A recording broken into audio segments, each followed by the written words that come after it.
ঘটনাটা হলো মাছ মারা নিয়েই ঘটনাটা ঘটেছে। কোমর দেওয়া, পালাপুলি দেওয়া, কোনো দিক থেকে ঘেরা না। এখন এক সাইডে নেট বসাই দিয়েছে আর এক সাইডে নেট বসাবে।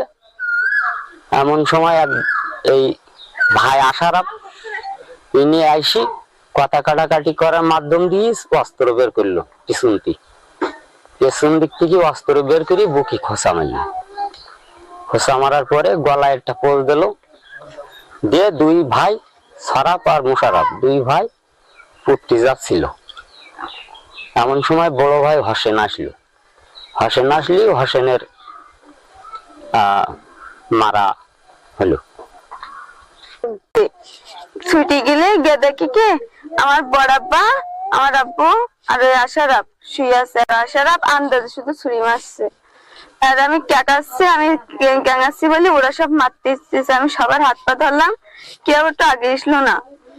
বড় ভাবি এসলো, বড় ভাবি আর আমি অনেকে করলাম, এসলো না। এবার সরাব বলতেছে যে তুমি না ময়না তোরা ছুরি দিয়ে নিয়ে আয়। ওরা অস্ত্র নিয়ে দিল। এবার অস্ত্র নিয়ে দিলে আবার তার মধ্যে আশারাফের বউ ভিডিও করতেছে। ভিডিওতে আছে ওর বউ আছে ভিডিও করতে, ও তো সাক্ষী তো আছে, ওতে আমার বাপের কোনো দোষ নেই। ও নিজের সব নিজে তৈরি করেছে, ভিডিও করি। ও তো স্বামী যে আমার বাপের ফোন করেছে, ও ভিডিও করেছে।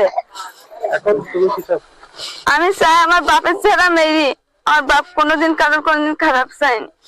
আমার বাপের যারা মেরি থেকে পুরোপুরি শাস্তি হোক। আমার বাপটা যে বলে কষ্ট পাতি হতে মরি, তারাও তো নেই বলে কষ্ট পাতি হতে মরুক।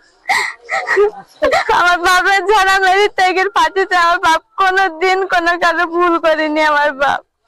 আমার বাপ এক বেলা না খাতে পারলেও কারোরকে জ্বালাতন করেনি। আমার বাপ সব সময় ওরা আসছে আমাকে মারতে। আমার ভাইটা, আমার বড় ভাইটা গেছে ঠেকাতে। আমার বড় ভাইটা রিকিনটাই কুড়ুলতে বাড়ি মেরেছে, মারতে গেছে। কুড়ুল ঘুরি ওই পিঠে পিছনের পিঠ লেগেছে না। আর একটুখান যদি জোরে মেরতো তাহলে আমার ভাইটাও মরে যেত।